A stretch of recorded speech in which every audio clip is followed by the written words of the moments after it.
할렐루야. 귀한 찬양 감사합니다. 여러분들 오늘 교회 나오셔서 살짝 좀 놀라신 분들도 있을 것 같습니다.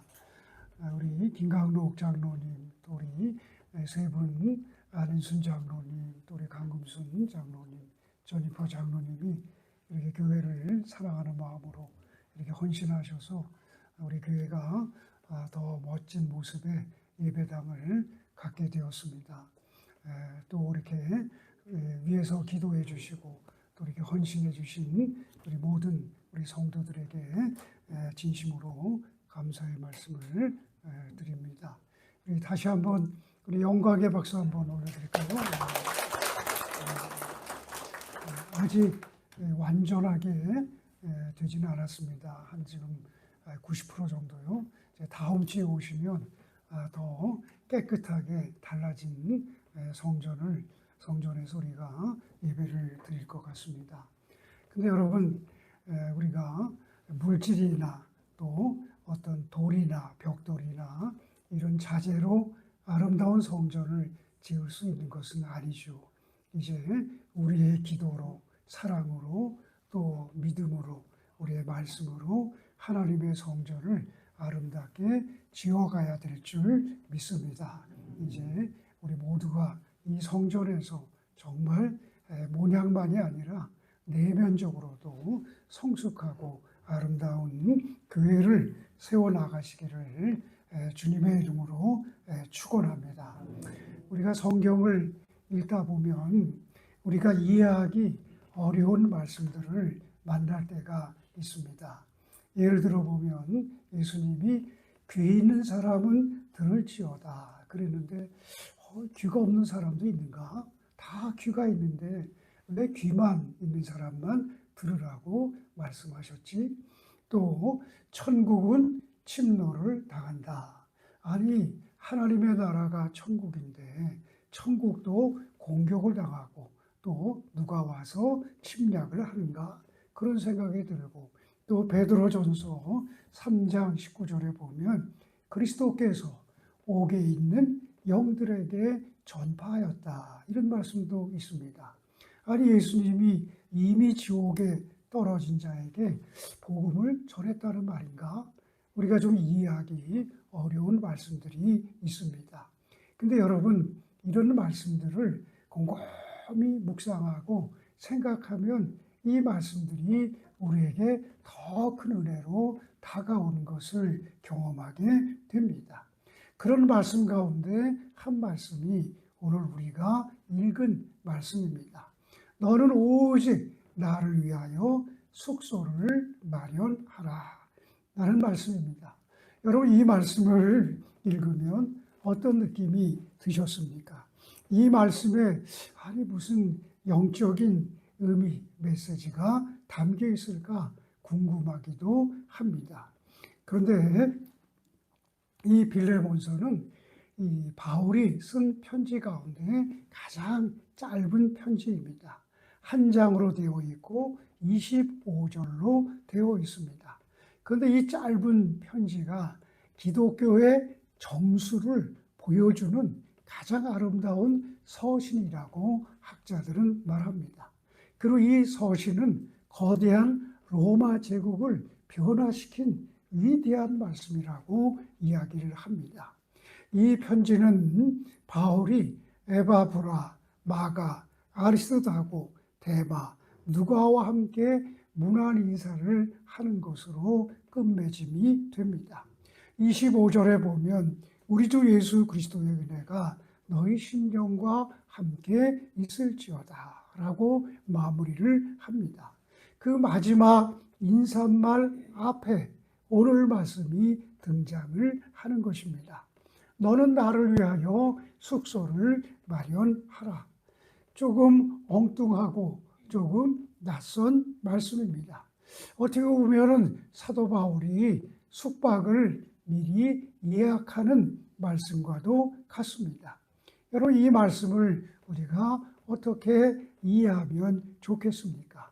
이 말씀을 우리가 이해하기 위해서는 빌레몬서 전체를 우리가 이해를 해야 됩니다. 빌레몬서는 사도 바울이 옥에서 쓴 편지입니다. 발신자는 바울과 디모데이고 수신자는 빌레몬이라는 사람입니다. 이 빌레몬은 고린도 교회를 세운 설립자이고 돈이 많은 재력자였습니다. 그런데 사도 바울을 통해서 복음을 받아들인 아주 신실한 인물, 믿음과 말씀, 삶이 일치가 되는 그런 사람이었습니다. 그래서 빌레몬은 자기의 집을 내놓아서 예배 처소로 삼을 정도로 주님을 뜨겁게 사랑하는 헌신적인 그리스도인이었습니다. 그래서 바울은 이 빌레몬을 향해서 이렇게 인사말로 편지를 쓰고 있습니다. 우리 4절과 5절을 새 번역으로 한번 읽어보겠습니다. 나는 기도할 때마다 그대를 기억하면서 언제나 나의 하나님께 감사를 드립니다. 나는 주 예수에 대한 그대의 믿음과 모든 성도에 대한 그대의 사랑에 관하여 듣고 있습니다. 그러니까 빌레몬은 어떤 사람이냐면은 믿음도 좋을 뿐만 아니라 모든 성도들에게 사랑을 베푸는 사람이라는 것입니다. 또 바울은 이렇게 인사하면서 빌레몬에 대한 칭찬을 계속 이어갑니다. 우리 7절도 새 번역으로 한번 읽어보겠습니다. 형제여, 나는 그대의 사랑으로 큰 기쁨과 위로를 받았습니다. 그대로 말미암아 마음의 생기를 얻었습니다. 그러니까 빌레몬은 사랑으로 큰 기쁨과 위로를 주는 사람, 또 큰 사랑으로 마음에 생기를 주는 사람이 빌레몬이었다는 것입니다. 그리스도인으로서 이처럼 모범적인 삶을 살아가고 있는 빌레몬에게 바울이 지금 편지를 쓰고 있는 것입니다. 그럼 바울은 이런 빌레몬에게 무슨 이유 때문에 편지를 쓰고 있을까요? 바울은 감옥에서 어떤 사람을 만났습니다. 근데 그 사람은 바로 오네시모라고 하는 사람이었습니다. 근데 그 사람은 골로새 지역에 이 빌레몬의 집에 살던 노예였습니다. 근데 주인 몰래 재산을 빼돌려서 도망을 했습니다. 당시의 로마법에 따르면 이 도망간 노예는 사형에 처하게 되어 있습니다. 더군다나 종이 주인의 재산을 몰래 훔쳐가지고 달아났다면 그런 용서를 받을 수 없는 큰 죄를 지은 것입니다. 언제 죽어도 마땅한 것입니다. 아마도 오네시모는 도망자로 지내면서 날마다 공포와 두려움 가운데 살았을 것입니다. 그런 와중에 이 놀라운 하나님의 은총이 이 오네시모에게 임하게 된 것입니다. 로마로 숨어들었던 오네시모가 감옥에 있던 사도 바울을 만나게 된 것입니다. 그리고 이 바울로부터 예수님의 복음을 전해 듣고 그의 삶이 완전히 변화가 되었습니다.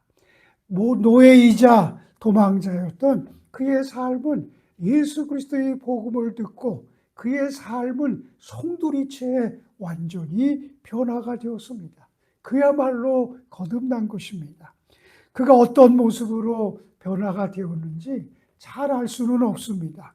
그러나 사도 바울은 변화된 오네시모를 매우 아끼고 사랑하면서 그에 대한 이야기를 이렇게 전하고 있습니다. 우리 10절에서 12절 말씀을 함께 읽겠습니다. 갇힌 중에 낳은 아들 오네시모를 위하여 내게 간구하노라. 그가 전에는 내게 무익하였으나 이제는 나와 내게 유익함으로 내게 그를 돌려보내노니 그는 내 신복이라. 바울에게 오네시모가 얼마나 귀하고 소중한 사람이 되었는지 바울은 그를 가리켜서 내 아들과 같은 사람이라고 말합니다. 한 걸음 더 나아가서 바울은 그를 가리켜서 내 신복이라고 말합니다. 새 번역에는 내 마음이라고 표현되어 있습니다. 원어로 말하면 나의 심장이라는 것입니다. 오네시모가 바울의 아들뿐 아니라 바울의 심장과 같은 그런 소중한 사람이 되었다는 것입니다. 이런 표현 속에는 사도 바울이 오네시모를 얼마나 귀중하고 소중하게 아꼈는지를 잘 나타내고 있습니다. 하지만 사도 바울은 변화된 오네시모가 자신만이 아니라 모든 형제들에게 존중받기를 바라서 빌레몬에게 글을 보내고 있는 것입니다. 흥미롭게도 바울은 오네시모의 이름을 유머러스하게 사용하면서 오네시모가 어떻게 변화가 되었는지를 설명하고 있습니다. 오네시모라는 헬라어 이름은 매우 유익하다, 매우 쓸모있다는 뜻입니다. 이 이름은 당시에 로마 지역에 속한 종들에게 흔한 이름이었습니다. 당시 주인들은 종들의 이름을 붙일 때 나에게 유익한 사람이 되라, 나에게 쓸모있는 존재가 되라는 그 뜻을 담아서 오네시모라는 이름을 붙인 것입니다. 빌레몬도 마찬가지였습니다. 오네시모라는 이름을 붙여줄 때에는 그가 내게 참으로 유익하고 쓸모있는 존재가 되기를 바라는 마음으로 이름을 붙여준 것입니다. 그런데 오네시모는 도움을 주기는커녕 그 주인의 재산을 훔쳐가지고 도망을 간 것입니다. 주인에게 큰 해를 입혔으니까 무익하고 쓸모없고 악한 존재가 된 것입니다. 그런데 거듭난 후에 그의 삶은 완전히 달라졌다는 것입니다. 바울은 그가 무익한 자에서 유익한 자로, 쓸모없는 자에서 쓸모있는 자로 변화가 되었다고 말씀을 합니다. 우리 11절 말씀을 읽겠습니다. 그가 전에는 내게 무익하였으나 이제는 나와 내게 유익함으로. 오네시모는 이제는 그야말로 자신의 이름값을 하는 사람이 되었습니다. 바울은 그가 그 이름처럼 매우 유익하고 매우 우리들에게 유용한 사람이 되었다고 말씀하고 있습니다. 그런 변화된 오네시모는 어떻게 살아가야 하겠습니까? 주인에게 도망쳐 나온 종이 하나님의 복음을 듣고 완전히 변화가 되고 거듭났다면 이제 어떻게 살아가야 하겠습니까? 이제 변화된 그리스도인이 된 그는 어떻게 살아가야 하는지가 숙제로 남아 있습니다. 이 숙제는 오늘을 살아가는 우리 모든 그리스도인들에게 해당되는 숙제이기도 합니다.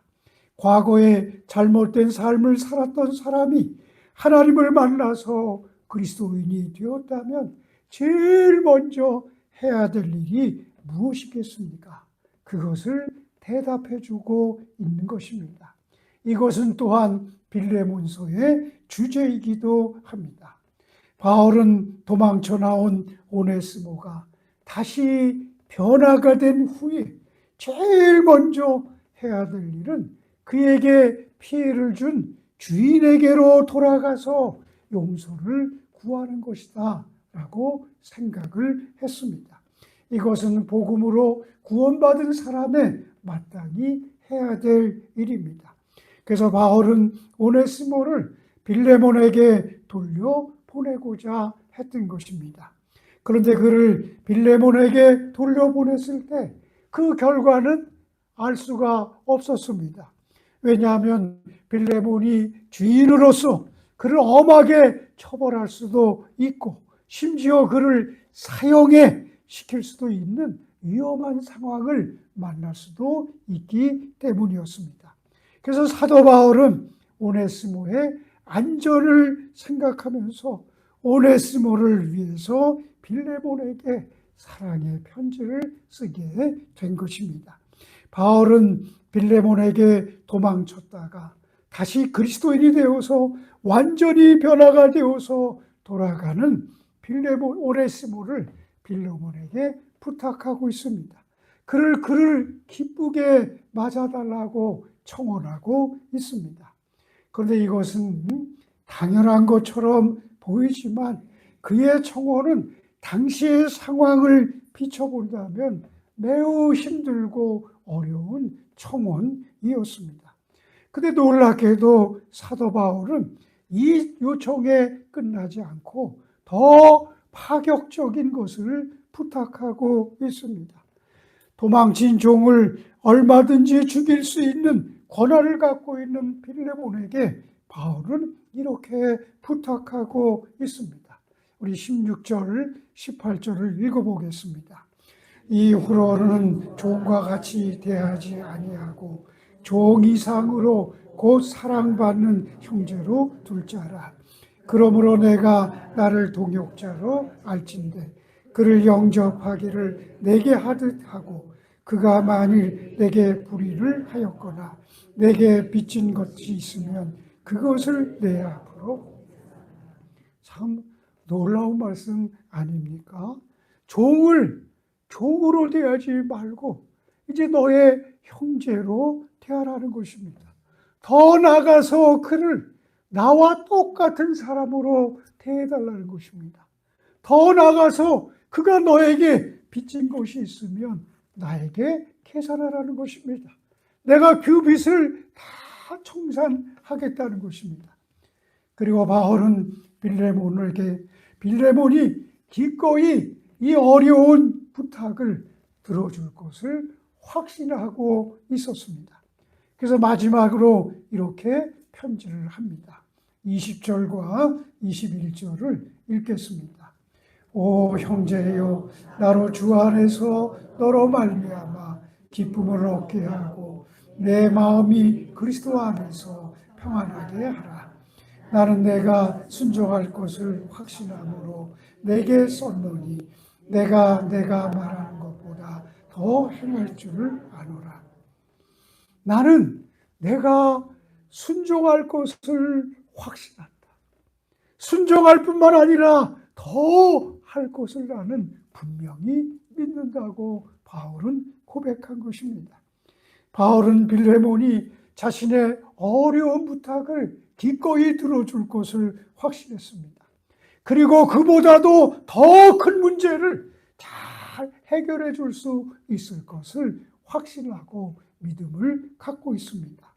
이런 말을 한 후에 바울은 오늘 말씀 조금 엉뚱하고 낯선 말씀을 덧붙이고 있는 것입니다. 오직 너는 나를 위하여 숙소를 마련하라 라는 말씀입니다. 그러면 오직 너는 나를 위하여 숙소를 마련하라는 이 말씀의 진정한 뜻이 무엇이겠습니까? 이 말씀은 빌레몬의 순종을 요구하는 뜻이 담겨져 있는 말씀입니다. 사랑하고 존경하는 빌레몬 형제요, 오네시모가 이제 조만간에 당신 집에 도착할 것 같습니다. 당신은 그를 눈으로 직접 마주하게 될 것입니다. 그때 사랑하는 형제요, 내가 부탁한 말씀 오네시모를 용서하고 형제로 받아들이라는 나의 부탁을 다 실천하고 또 그를 나를 맞이했으면 좋겠습니다. 이것이 바로 숙소를 마련하라는 바울의 요청 속에 담겨진 바울의 진정한 속뜻이었습니다. 바울의 권면은 그저 좋은 말만 나열하는 것이 아닙니다. 실제적인 삶의 자리까지 나가서 그것을 실천하도록 하는 도전을 주는 권면입니다. 여러분 한번 상상해 보시기를 바랍니다. 사도 바울이 감옥에 풀려나서 빌레몬 집에 도착을 했습니다. 그때 빌레몬이 반갑게 문을 열어줍니다. 그러면서 선생님 어서 오세요. 그동안 감옥에서 얼마나 고생을 많이 하셨습니까? 이곳이 선생님이 묵을 자리를 제가 마련했습니다. 그때 빌레몬의 등 뒤에는 등불을 들고 겸손하게 서 있는 오네시모가 서 있을 것입니다. 빌레몬의 돈을 훔쳐서 도망갔다가 다시 예수님을 믿고 돌아온 종 오네시모가 주인과 함께 사도 바울을 기쁨으로 맞이하고 있는 그런 장면입니다. 아마도 사도 바울은 이런 모습을 상상하면서 오늘 나를 위하여 숙소를 마련하라는 말씀을 편지로 쓴 것 같습니다. 근데 여러분, 만일 빌레몬이 이 바울의 편지를 받고도 여전히 오네시모를 용서하지 않고 감옥에 가두어 두었다면 사도 바울이 그 집에 도착했을 때 그의 숙소는 어떠한 모습이었을까요? 그것은 환대의 장소가 아니라 심히 숨막히는 고통의 자리였을 것입니다. 그러므로 너는 나를 위하여 숙소를 마련하라는 이 사도 바울의 편지는 참으로 높은 영성을 가진 자에게 권면하는 고상한 부탁이라고 말할 수 있습니다. 오네시모를 용서하고 형제를 여기며 함께 동역자로 살아가다가 내가 너에게 갈 때 오네시모와 함께 기쁨으로 나를 환영해 달라. 그러면 너무 좋겠다라는 부탁인 것입니다. 그래서 우리 모두가 함께 만나는 날이 축제의 날이 되고 감격과 감동의 날이 되게 하자라는 메시지인 것입니다. 주인의 재산을 훔쳐갔던 종이 돌아왔을 때 빌레몬은 오네시모를 선뜻 용서하고 화해의 손을 내밀며 그를 받아들이기가 쉬웠을까요? 결코 쉽지 않았을 것입니다. 하지만 그 갈등을 다 이겨내고 화해의 손을 내미는 순간 바울을 위한 숙소는 만들어지기 시작했습니다. 그러므로 사도 바울의 숙소는 빌레몬이 보여줄 수 있는 순종의 보고서가 되는 것입니다. 사랑하는 성도 여러분, 오늘 우리에게 빌레몬서와 같은 예수님의 편지가 나에게 도착했다면 우리는 어떻게 반응할 수 있을까요?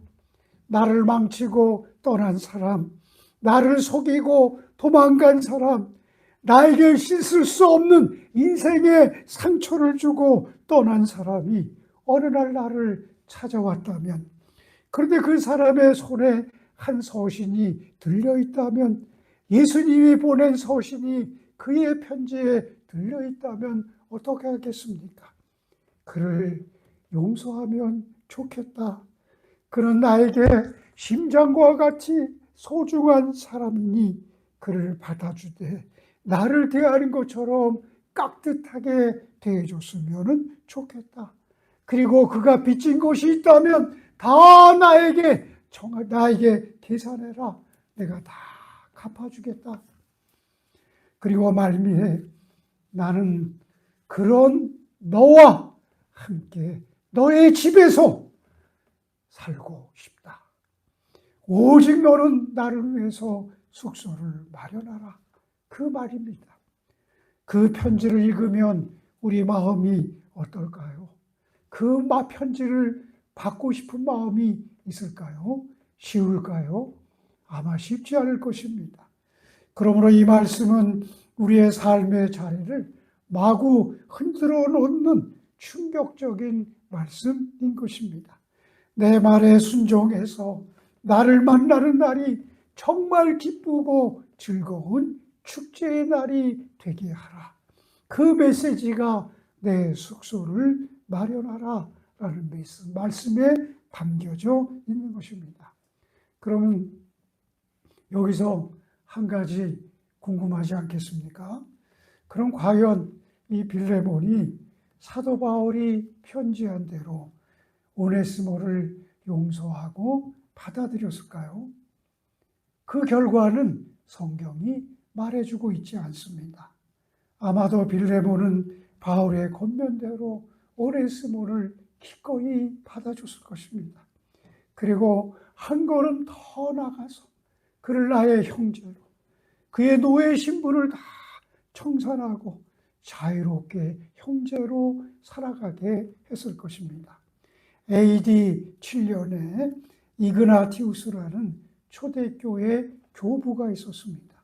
그가 에베소 교회에 보낸 편지가 지금도 남아있는데 그 편지 속에 오네시모라는 이름이 등장을 합니다. 그리고 그 이름 옆에는 감독, 비숍이라는 호칭이 붙어 있습니다. 이그나티우스는 이 편지에서 오네시모 감독의 사랑과 영성을 극찬하고 있습니다. 많은 학자들은 이 인물이 빌레몬의 노예였던 오네시모였을 것이다, 그렇게 추정을 합니다. 도망쳤던 노예가 하나님의 은혜로 변화가 되어서 한 시대의 교회를 이끄는 위대한 지도자가 된 것입니다. 이것이 빌레몬서가 오늘 우리에게 보여주는 놀라운 반전이고 하나님 나라 이야기인 것입니다. 또 오늘 말씀에는 오직 너는 나를 위하여 숙소를 마련하라 라는 이 말씀에는 기도의 아름다운 비밀이 담겨져 있습니다. 우리 22절 말씀을 함께 읽어보겠습니다. 오직 너는 나를 위하여 숙소를 마련하라. 너의 기도로 내가 너희에게 나아갈 수 있기를 바라노라. 매우 낯설게 보이는 이 말씀 속에 여러분, 놀라운 기도의 비밀이 담겨져 있습니다. 바울은 너의 기도로 내가 너희에게 나아갈 수 있기를 바라노라, 그렇게 말씀을 했습니다. 그런데 이 편지를 쓰고 있는 바울은 지금 감옥에 있는 상태였습니다. 언제 석방이 될지를 모릅니다. 그리고 더 오래오래 갇혀있을 수도 있고 그 감옥에서 그냥 생을 마칠 수도 있었습니다.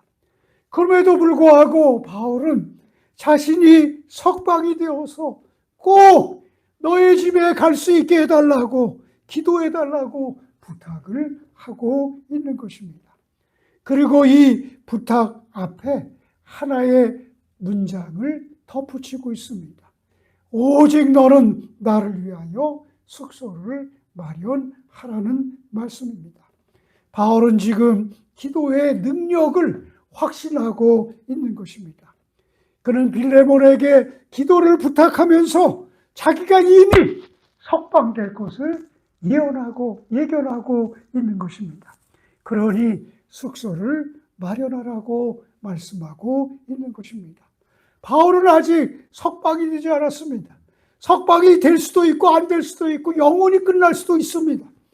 그런데 이미 기도로 석방될 줄을 믿고 숙소부터 마련하라고 말씀하고 있는 것입니다. 우리들은 종종 기도하면서 그 기도가 우리 입술에만, 우리의 말에만, 우리의 생각에만 머물러 있을 때가 있습니다. 하지만 사도 바울은 달랐습니다. 그는 자기의 석방을 위해서 기도해달라고 말하면서 동시에 자신이 머물 수 있는 숙소를 꼭 준비하라고 말씀하고 있는 것입니다. 사도 바울은 오늘 우리들에게 기도는 어떻게 하는 것인가를 이 한 말씀 속에서 분명하고 명확하게 우리에게 가르쳐주고 있습니다. 오늘 말씀에는 기도는 그냥 입으로만 말로 하는 게 아니라는 것입니다. 기도는 그것이 이루어질 것을 믿고 내가 행동하고 실천하는 것이 진짜 기도라고 말씀하고 있는 것입니다. 성경은 기도가 실제적인 준비와 함께 우리의 행동과 실천이 만날 때 그 기도의 응답과 기적이 일어난다는 말씀입니다. 엘리야 선지자 시대에 이스라엘 군대가 모압과 전쟁에서 물이 다 없어서 몰살당할 위기에 처해 있었습니다. 그때 하나님은 엘리사를 통해 명령합니다. 열왕기하 3장 16절을 읽겠습니다. 여호와의 말씀이 이 골짜기의 개천을 하셨나이다. 여러분, 구름 한 점도 없습니다. 바람도 불지 않습니다. 비가 올 기미가 전혀 보이지 않습니다. 그런데 마른 땅에서 삽을 들고 개천을 파라는 것입니다. 이것은 미친 짓과 같은 일이 아니겠습니까? 그러나 군사들은 순종을 하고 삽을 들어서 마른 땅에 개천을 깊이 깊이 팠습니다. 그러자 다음날 아침에 예배 드릴 때, 소제를 드릴 때에 물이 에돔에서부터 흘러 들어옵니다. 그리고 그 물이 그 개천을 가득 채워서 흘러가는 것을 보게 됩니다. 만일 그들이 순종하지 않고, 아니 무슨 마른 하늘에 비가 온다고 땅을 파지 않고 개천을 조금 작게 팠다면 하나님이 아무리 비를 쏟아 부어 주어도 그 물은 다 흘러가고 없었을 것입니다. 기적은 하나님이 일으켜 주시는 영역이지만 기적을 담는 개천을 파는 그 행동은, 그 실천은 우리의 책임인 것입니다. 그런 이야기 여러분 들어보시지 않았나요? 가뭄이 심한 어떤 마을에 성도들이 예배당에 모여서 하나님, 비를 좀 내려주십시오. 우리 마을이 다 죽게 되었습니다. 성전이 떠나갈 듯 하나님께 비를 내려달라고 기도했다는 것 아닙니까? 그런데 기도가 끝난 다음에 많은 성도들 가운데 오직 한 소녀만이 우산을 들고 장화를 신고 나왔다는 것입니다.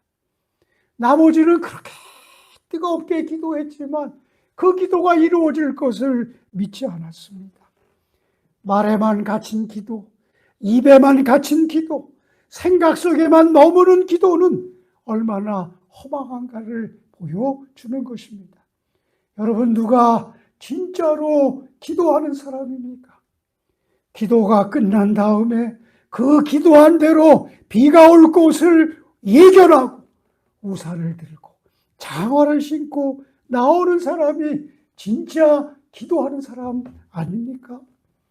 오늘 말씀 22절은 기도가 어떻게 완성되는지를 우리에게 알려주는 매우 귀중한 말씀입니다. 기도는 하나님께 모든 것을 다 떠맡기고 나는 소파에 누워서 잠자는 것이 아닙니다. 기도는 행동하는 것이고 실천하는 것입니다. 빌레몬은 바울의 편지를 받고 바울이 석방되기를 위해서 기도했습니다. 그리고 동시에 그 기도대로 바울이 석방될 것을 믿고 그가 묵을 숙소를 준비하기 시작했습니다. 기도는 그릇을 준비하는 것이며 동시에 머물 숙소도 함께 준비하는 행위인 것입니다. 저는 또 오늘 말씀이 우리 공동체에 꼭 이루어지기를 소망합니다. 우리 공동체가 오늘 말씀대로 나그네에게 환대를 하는 그런 공동체가 되었으면 참 좋겠습니다. 이 땅에 사는 사람들이 다 피곤하고 지치고 또 방황하는 영혼들을 가진 나그네들 아닙니까? 그 나그네들이 어디서 숙소를 잡고 어디서 안식하고 편안하게 쉴 수가 있겠습니까?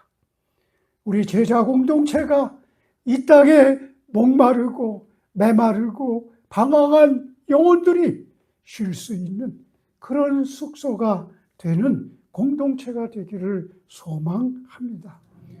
저는 성경에서 제일 좋아하는 단어가 있는데 환대라는 단어입니다. 환대. 환대를 영어로 하면 hospitality라는 말인데 이 환대라는 단어에서 호텔이라는 말이 나왔습니다.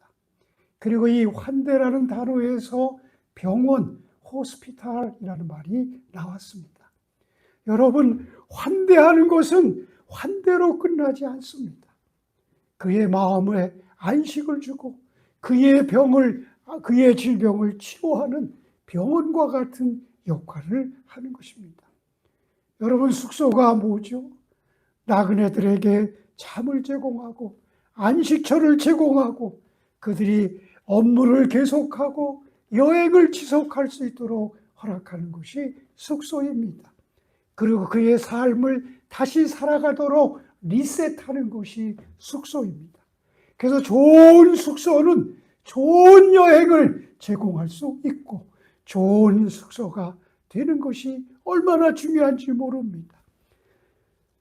세상에 좋은 숙소가 되는 우리 제자 공동체. 그래서 모든 세상에 지친 나그네들이 이곳에 와서 편히 쉬고 새 힘을 얻고 삶을 리셋하는 그런 공동체가 우리 제자 공동체가 될 수 있기를 주님의 이름으로 축원합니다.